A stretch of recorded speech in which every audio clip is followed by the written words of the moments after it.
ابلیس پر سب سے پہلی سزا جو اللہ نے جاری کی، ان علیک لعنتی الی یوم الدین، وہی لعنت اللہ نے اس شخص پہ بھیجی۔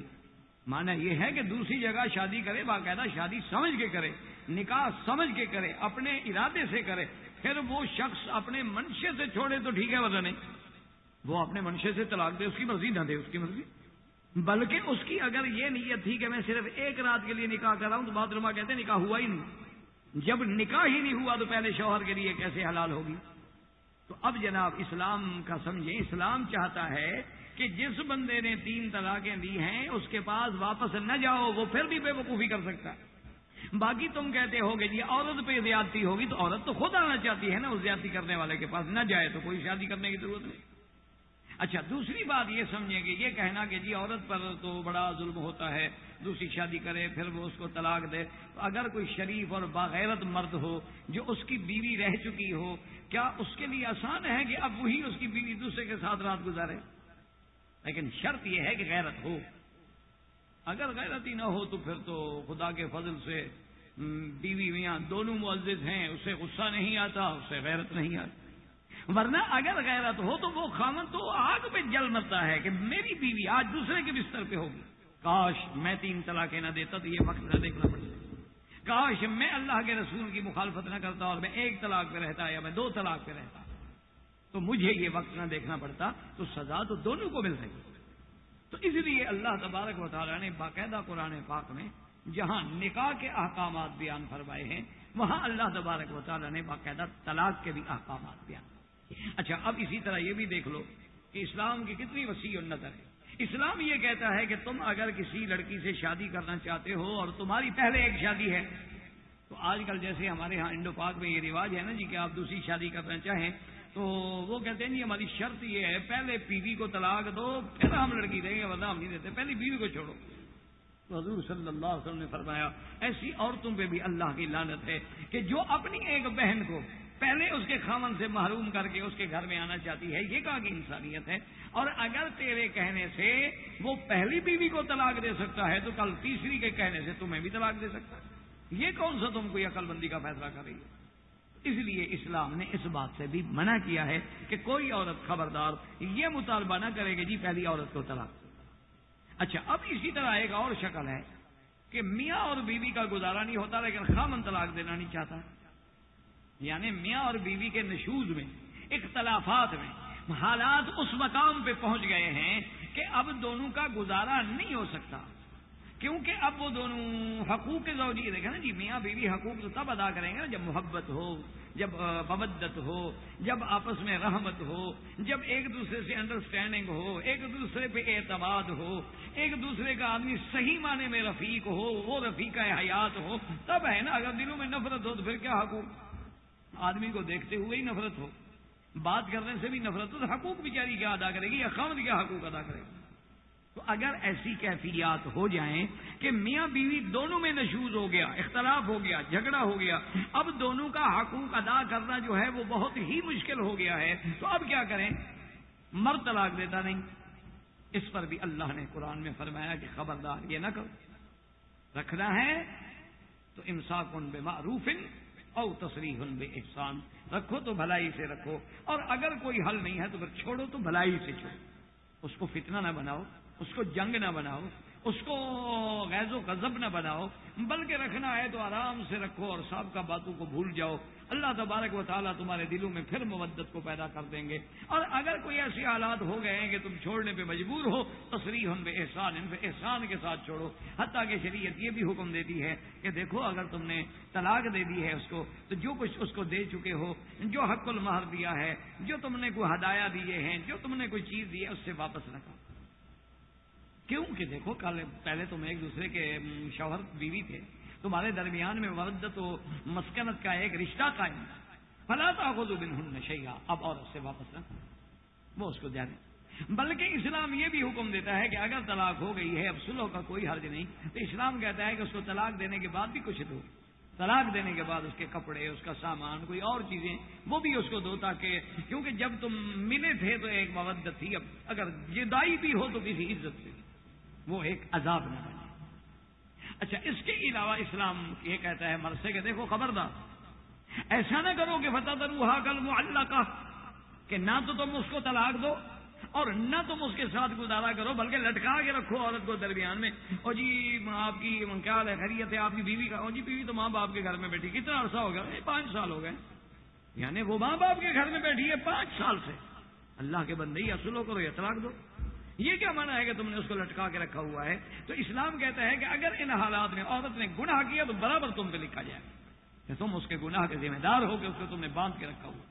اگر تم اس کے حقوق زوجیت ادا نہیں کر سکتے ہو تو پھر عزت کے ساتھ طلاق دے دو، تاکہ وہ اپنا دوسرا گھر آباد کرے، تم کسی دوسری لڑکی سے شادی کرو۔ اور بلا وجہ کے لیے کسی عورت کو باندھ کے رکھنا، اس کو قرآن کہتا ہے معلقہ، یا لٹکی ہوئی ہے، نہ آسمان پہ ہے نہ زمین ہے، معلقۃ بین السماء والارض۔ اچھا، بعض آدمی یہ بھی کرتے ہیں کہ عورت کو طلاق دیتے ہیں۔ طلاق دینے کے بعد کیا کرتے ہیں کہ جی عدت ہے 3 مہینے، مثلاً 3 حیض، 3 مہینے ثلاثت قروء یا 3 طہر، جو کہ ہوتے کل علمی مسئلہ ہے۔ جب عدت ختم ہونے میں 2 دن باقی رہ گیا، رجوع کر لیا۔ رجوع کرنے کے بعد پھر کچھ عرصے کے بعد پھر طلاق دے دی۔ یعنی اب وہ عورت نہ تو خامد والی ہے نہ طلاق والی ہے، لٹکی ہوئی ہے بیچاری۔ اس کو بھی اسلام نے منع کیا۔ اچھا، ان کے علاوہ اب ایک اور صورت ہے جس پہ غور کریں کہ بھئی خامد کے دل میں محبت ہے، عزت ہے، احترام ہے، وہ بیوی کو رکھنا چاہتا ہے، لیکن اللہ کی شان ہے کہ بیوی کے دل میں نفرت۔ انسان ہے نا جی، دل تو اللہ کے ہاتھ میں ہے نا، دل انسانوں کے ہاتھ میں تو نہیں۔ قلوب جو ہیں یہ اللہ کے ہاتھ میں ہیں، جب اللہ چاہے پھیر دے۔ تو اب اس حال میں خاوند کی چونکہ دل میں محبت ہے، صاف بات ہے جب اس کے دل میں محبت ہے، بیوی کا احترام ہے، عزت ہے، وہ تو طلاق دے گا نہیں۔ اور بیوی جو ہے اس کے دل میں نفرت ہے، منافرت ہے، یعنی لیکن یہ یاد رکھو کہ صحیح معنی میں، قدرتی طور پہ، یہ نہیں کہ وہ بہانہ بنانا چاہے، جیسے آج کل اللہ معاف کرے دنیا میں بڑے بڑے بہانے ہو۔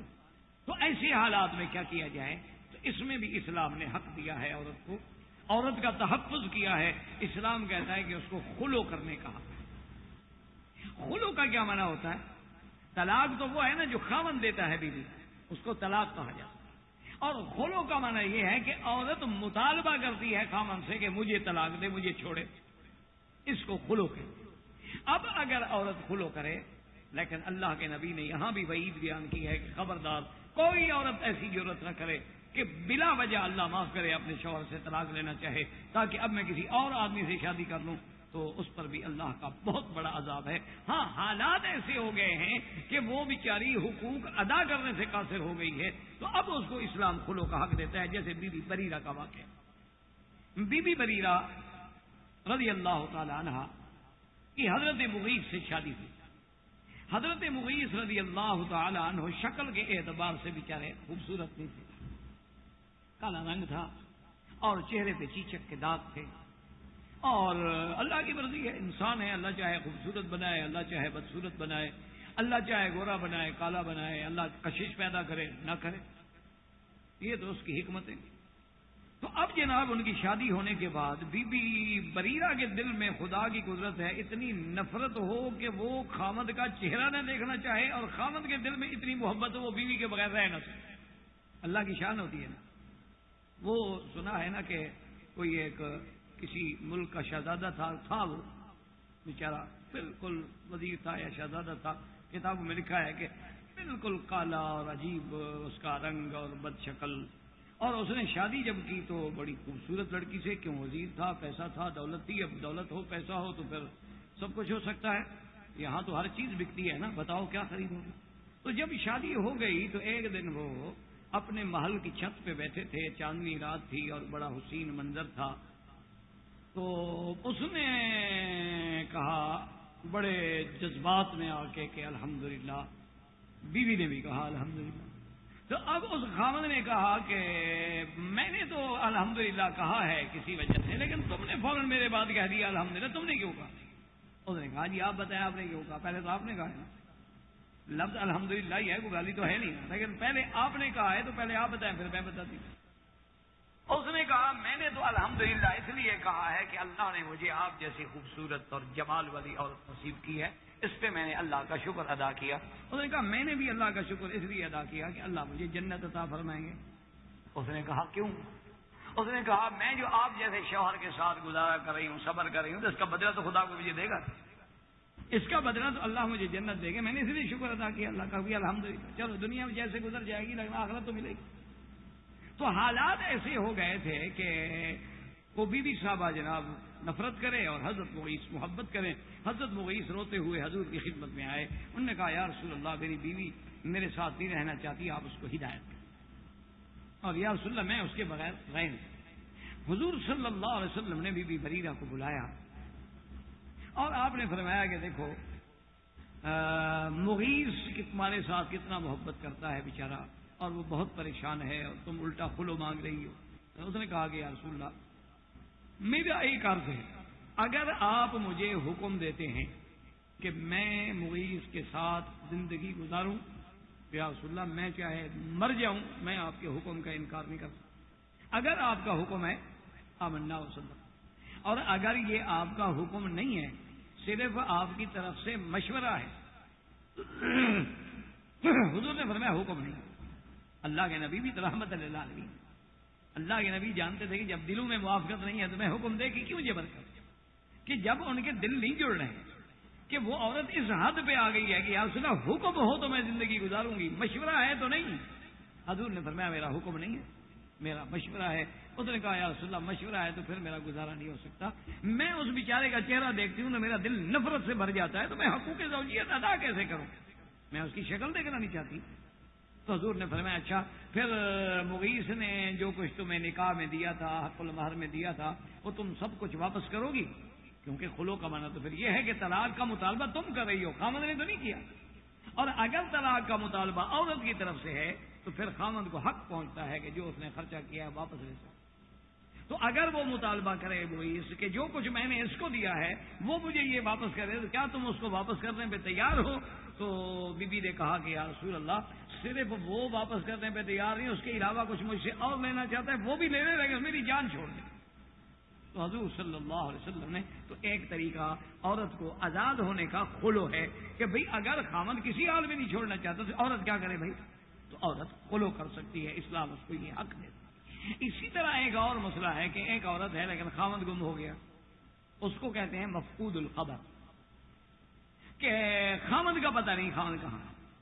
اچھا اب عورت کیا کرے؟ یہ نہ ہو جیسے ہمارے ہاں رواج ہو گیا ہے کہ بھئی آپ ڈپٹی پہ آتے ہیں, 2 سال کی نوکری ہے, 2 سال کا کنٹریکٹ ہے, فری نہیں 2 سال اور کنٹریکٹ کر لیا, 4 سال بیوی وہاں ہے.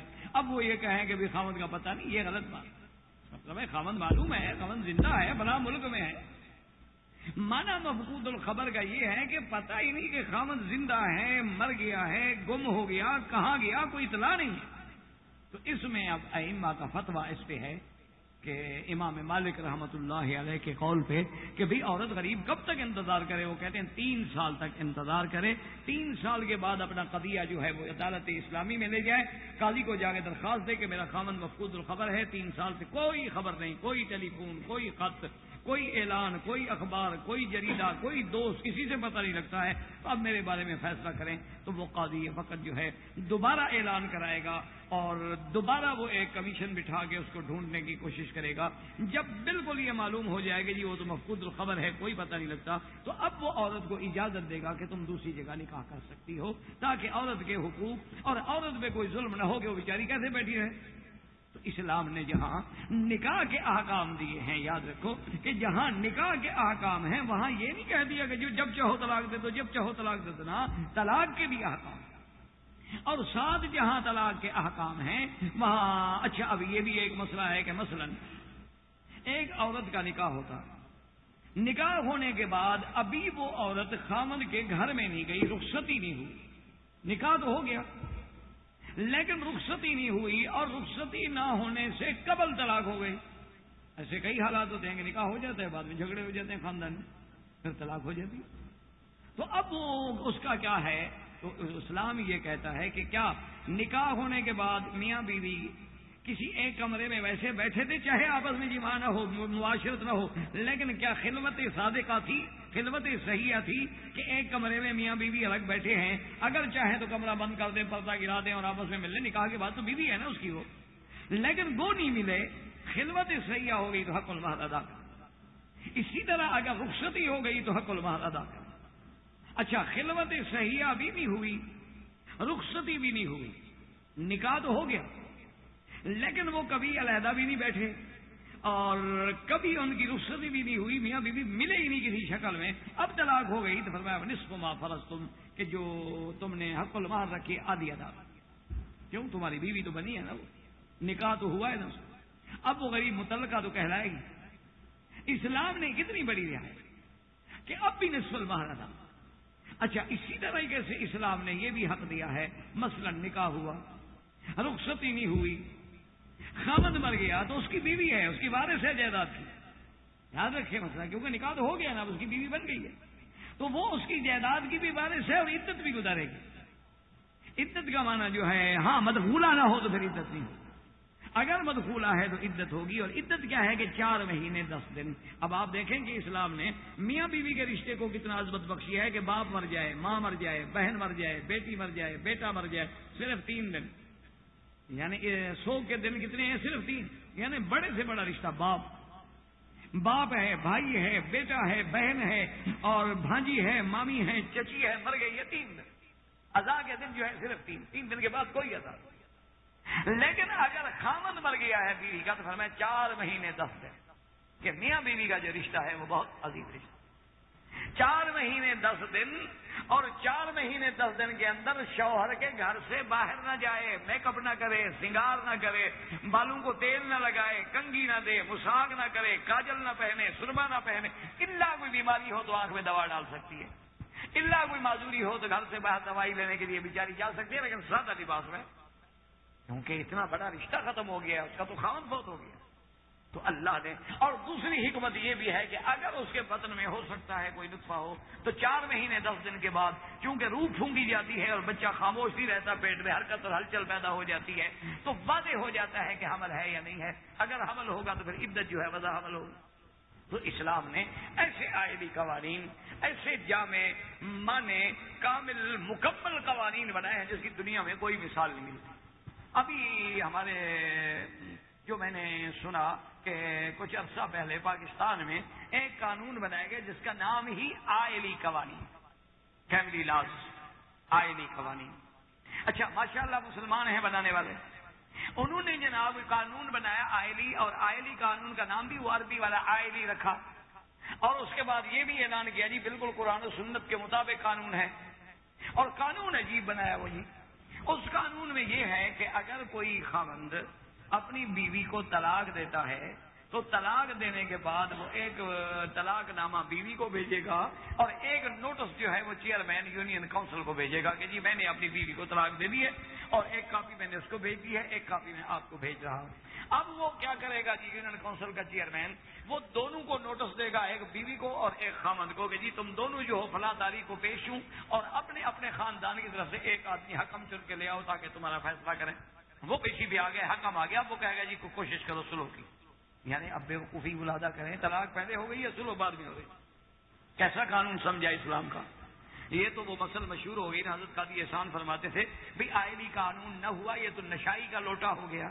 تو نشائی کا لوٹے کی ایک مثال مشہور ہے کہ ایک آدمی بھنگی تھا، بھنگ پیتا تھا، اللہ بچائے ہر مسلمان کو۔